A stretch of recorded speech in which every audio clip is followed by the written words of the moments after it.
Hi, my name is Ivan Skolnikov, and I'm here to talk about another way to save time and money in psychotherapy, which is to focus on what is resourcing to a client.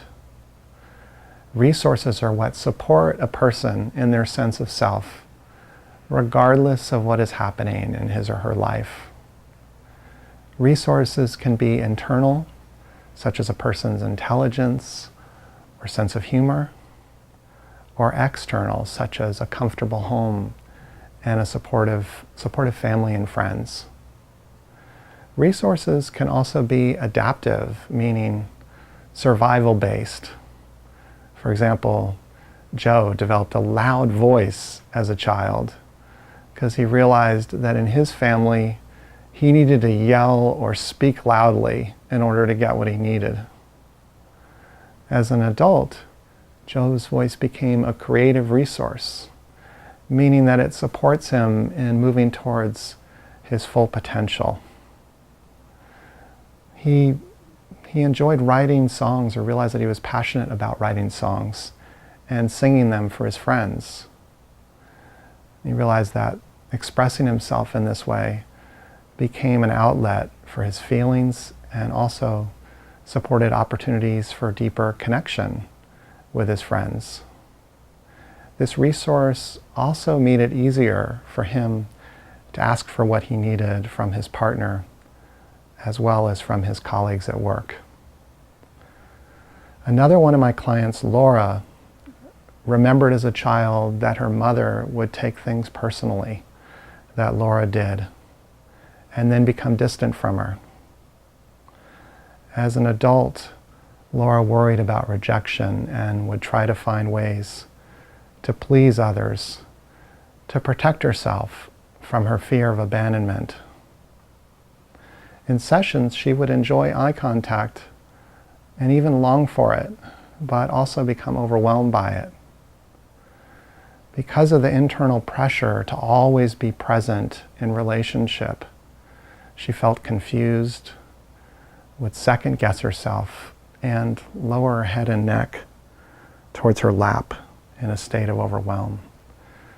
She kept herself so focused on being prepared for what others might need from her that she would lose connection with herself. When she realized this was happening, she would tilt her head in cute ways to maintain the connection. She felt shame and embarrassment about these ways of coping. So I encouraged her to hang out with this way of lowering and tilting her head. After sitting with her experience, I introduced her to an additional somatic resource of noticing what it felt like to straighten her spine and sit up straight. This made her look and feel more confident.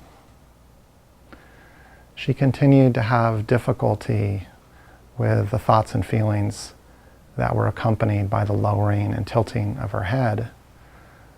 But by entering into this experience in mindfulness and comparing it to the experience of sitting up straight, she was able to be more compassionate towards this part of herself. Laura loved the feeling of connection, but she wanted to find ways to do it that felt less pressured. I felt Laura's gaze as if her eyes were reaching out towards me to match my gaze. She sensed my steady gaze and a pressure inside herself to match it. So I had her imagine that there were roots going from the bottoms of her feet down into the earth.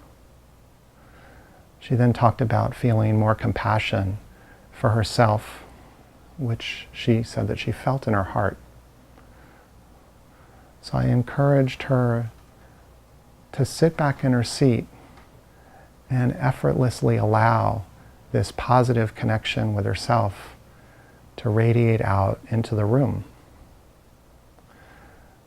By using these resources together, she was able to let go of feeling responsible for what happens in relationship, which provided an opportunity to take in and savor the nurturance within the connection.